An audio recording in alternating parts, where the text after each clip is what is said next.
वैसे तो महाभारत में कई रहस्य हैं जो छुपे हुए हैं। उनमें से मैं मात्र आपके लिए 7 ऐसे रहस्य लाई हूँ जिन्हें जानकर आप चौंक जाएंगे। तो सबसे पहले रहस्य के बारे में जानते हैं। पहला जो रहस्य है, हर योद्धा किसी न किसी का अवतार था। भगवान श्री कृष्ण विष्णु के अवतार थे, तो बलराम जी शेषनाग के अंश थे। 8 वसुओं में से एक द्यू नामक वसु ने ही भीष्म के रूप में जन्म लिया था। देवगुरु बृहस्पति ने ही द्रोणाचार्य के रूप में जन्म लिया था। अश्वत्थामा रुद्र के अंशावतार थे। दुर्योधन कलयुग का तथा उसके 100 भाई पुलस्त्य वंश के राक्षस के अंश थे। सूर्यदेव के पुत्र कर्ण, इंद्र के पुत्र अर्जुन, पवन के पुत्र भीम और धर्मराज के पुत्र युधिष्ठिर और 2 अश्विनी कुमारों नासत्य और दस्त्र के पुत्र नकुल और सहदेव थे। रुद्र के एक गण ने कृपाचार्य के रूप में जन्म लिया। द्वापर युग के अंश से शकुनी, अरिष्टा के पुत्र हंस नामक गंधर्व ने धृतराष्ट्र तथा पांडु के रूप में जन्म लिया। सूर्य के अंश धर्म ही विदुर के नाम से प्रसिद्ध हुए। कुंती और माद्री के रूप में सिद्धि और धृतिका का जन्म हुआ था। मति का जन्म राजा सुबल की पुत्री गांधारी के रूप में हुआ था। राजा भीष्मक की पुत्री रुक्मिणी के रूप में लक्ष्मी जी और द्रौपदी के रूप में इंद्राणी उत्पन्न हुई थी। अभिमन्यु जो थे वो चंद्रमा के पुत्र वर्चा का अंश थे। मरुतगण के अंश से सात्यकी, द्रुपद, कृतवर्मा व विराट का जन्म हुआ था। अग्नि के अंश से धृष्टद्युम्न व राक्षस के अंश से शिखंडी का जन्म हुआ था। विश्व देवगण द्रौपदी के 5 पुत्र प्रतिविंध्य, सुतसोम, श्रुतकृति, शतानिक और श्रुतसेव के रूप में जन्म लिए थे। दानवराज विप्रचित्ति जरासंध व हिरण्यकशिपु शिशुपाल का अंश था। कालनेमी दैत्य ने ही कंस का रूप धारण किया था। इंद्र की आज्ञा अनुसार अप्सराओं के अंश से 16,000 स्त्रियां उत्पन्न हुई थीं। अब दूसरे रहस्य के बारे में जानते हैं। विचित्र शक्तियों से ये संपन्न थे योद्धा। सहदेव जो थे वो भविष्य में होने वाली हर घटना को पहले से ही जान लेते थे। बर्बरिक दुनिया के सर्वश्रेष्ठ धनुर्धर थे। बर्बरिक के लिए 3 बाण ही काफी थे, जिसके बल पर वे कौरवों और पांडवों की पूरी सेना को समाप्त कर सकते थे। लेकिन श्री कृष्ण युद्ध के अनुसार उसे ही ठिकाने को लगा दिया गया। संजय आज के दृष्टिकोण से वे टेलीपैथिक विद्या में पारंगत थे। कहते हैं कि गीता का उपदेश 2 लोगों ने सुना, एक अर्जुन ने और दूसरा संजय ने। गुरु द्रोणाचार्य के पुत्र अश्वत्थामा हर विद्या में पारंगत थे। वे चाहते तो पहले ही दिन युद्ध का अंत कर सकते थे, लेकिन कृष्ण ने ऐसा होने ही नहीं दिया। कर्ण से यदि कवच कुंडल नहीं ले लिए होते तो कर्ण द्वारा जो इंद्र उनको दिए थे, अपने अमोघ अस्त्र का प्रयोग घटोत्कच पर न करते हुए अगर अर्जुन पर करते तो आज भारत का इतिहास और धर्म कुछ और ही होता। भीम में 1000 हाथियों का बल था। युद्ध में भीम से ज़्यादा शक्तिशाली उनका पुत्र घटोत्कच ही था, और घटोत्कच का पुत्र जो था वो था बर्बरिक। माना जाता है कि कद काठी के हिसाब से भीम पुत्र घटोत्कच इतना विशालकाय था कि वह लात मारकर रथ को कई फुट पीछे फेंक देता था और सैनिकों को वह अपने पैरों के तले ही कुचल देता था। शांतनु गंगा के पुत्र भीष्म नाम का देवव्रत थे।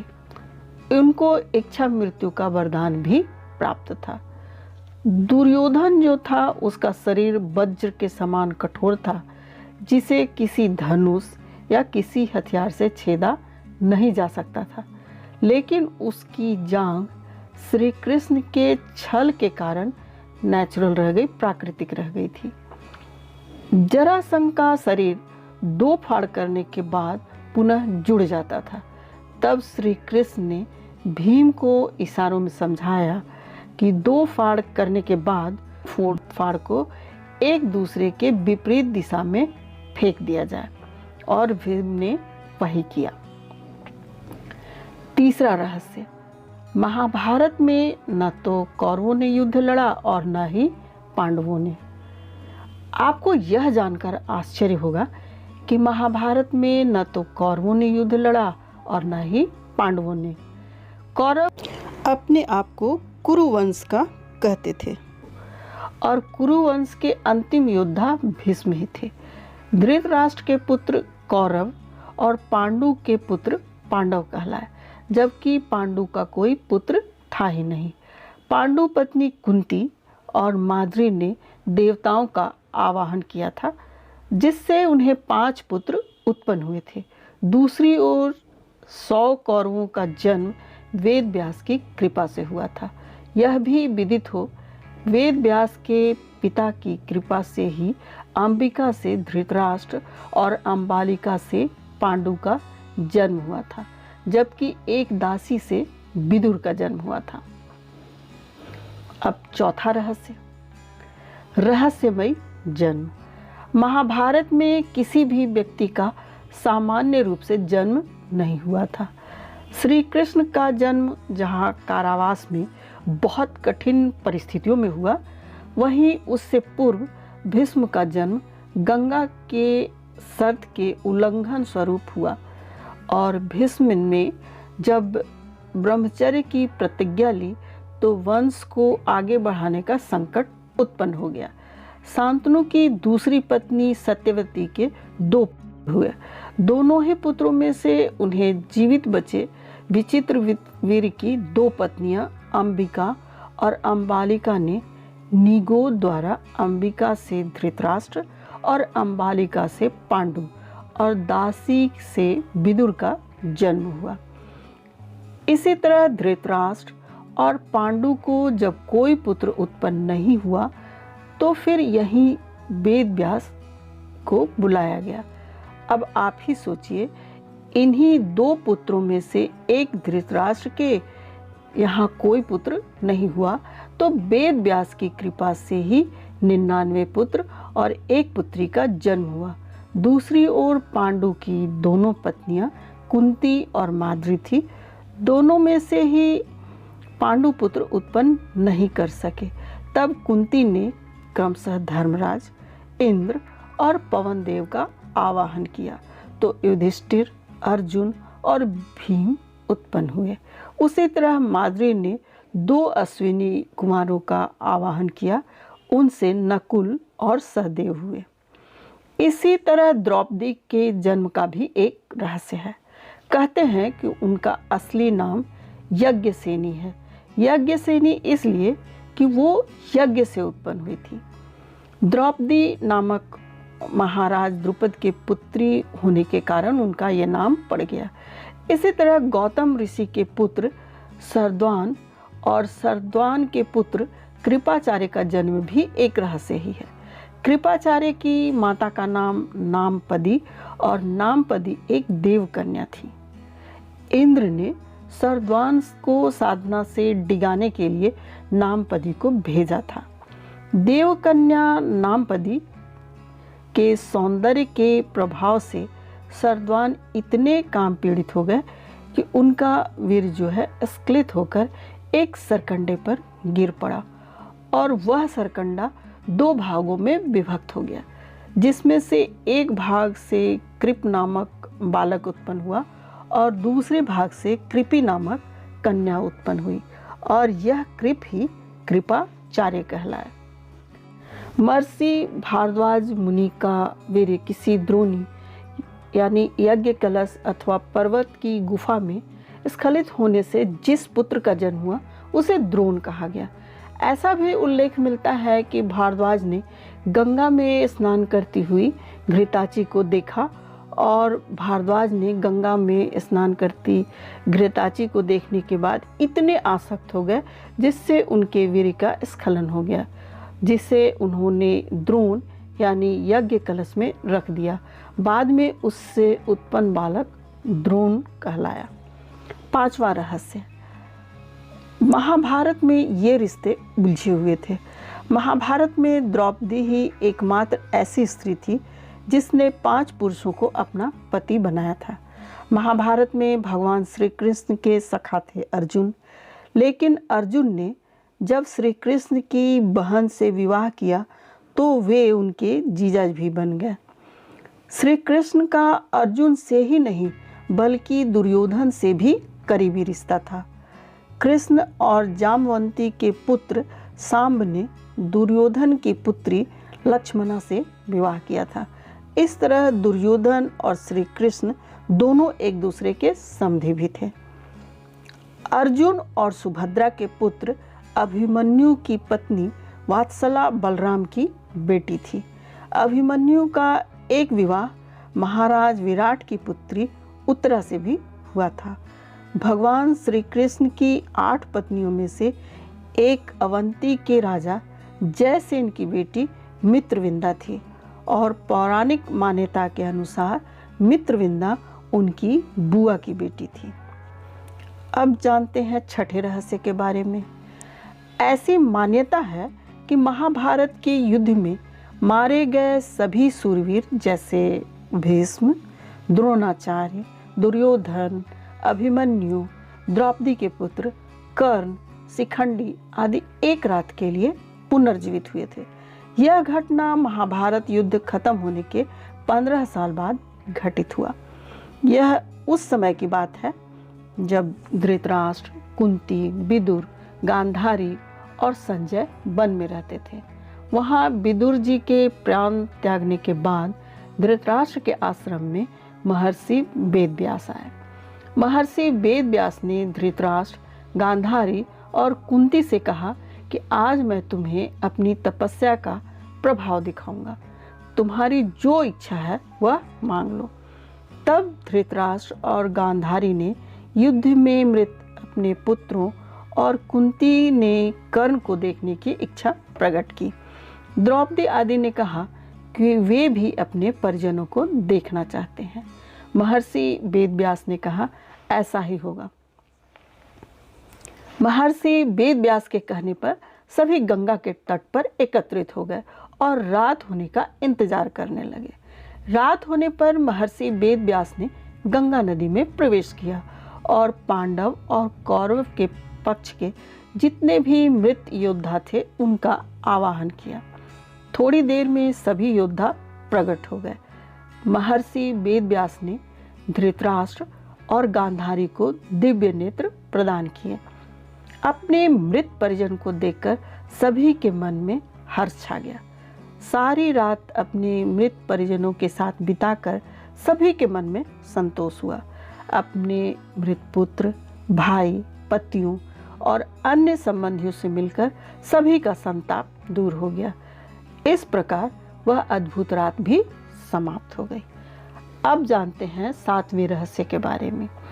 युद्ध के बाद बचे हुए लोगों का क्या हुआ? लाखों लोगों के मारे जाने के बाद लगभग 24,165 कौरव सैनिक लापता हो गए थे, जबकि महाभारत के युद्ध के पश्चात कौरवों के तरफ से 3 और पांडवों के तरफ से 15 यानी कुल 18 योद्धा ही जीवित बचे थे। युधिष्ठिर ने युद्ध के दौरान मैदान में ही सभी योद्धाओं का अंतिम क्रियाकर्म करवाया था। महाभारत युद्ध की समाप्ति के बाद कृतवर्मा, कृपाचार्य, युयुत्सु, अश्वत्थामा, युधिष्ठिर, अर्जुन, भीम, नकुल, सहदेव, श्री कृष्ण, सात्यकी आदि जीवित बचे थे।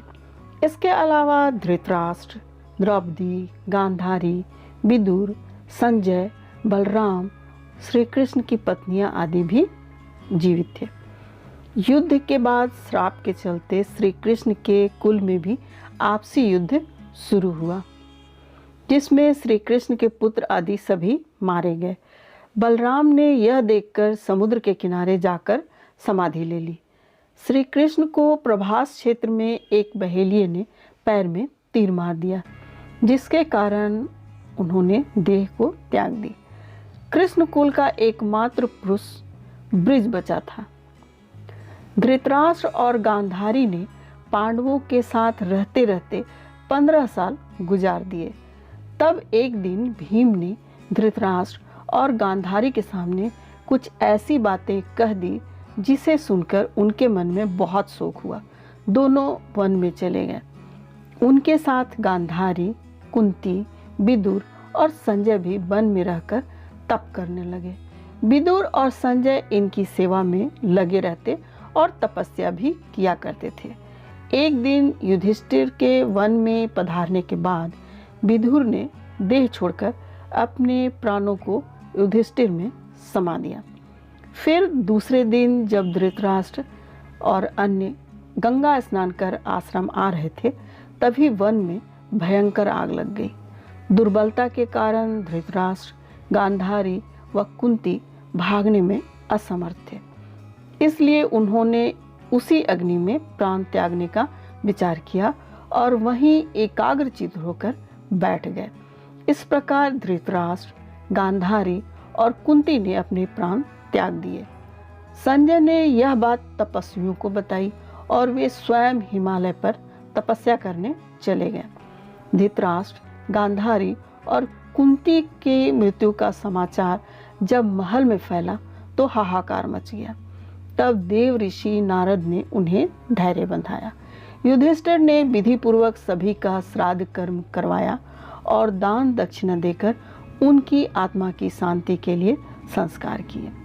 अंत में युधिष्ठिर अपना राजपाट परीक्षित को सौंपकर द्रौपदी के साथ अपने चारों भाइयों के साथ सशरीर स्वर्ग चले गए। स्वर्ग के मार्ग में युधिष्ठिर की एकमात्र जीवित बच्चे, बाकी सभी एक एक करके गिरते और मरते गए और अंत में युधिष्ठिर ही जीवित स्वर्ग में पहुंच गए। महाभारत की ये जानकारी और ये रहस्य आपको कैसे लगे, ये कमेंट करके ज़रूर बताइएगा। साथ ही यदि ये वीडियो आपको अच्छा लगा तो प्लीज़ इसे लाइक करें, शेयर करें और सब्सक्राइब करें। साथ ही बेल आइकन को प्रेस कर दें, जिससे कि कोई नए वीडियो को अपलोड करते ही आपको उसका नोटिफिकेशन मिल जाए और आप हमेशा स्वस्थ रहें, सफल रहें। इसी कामना के साथ मिलते हैं फिर नेक्स्ट वीडियो में।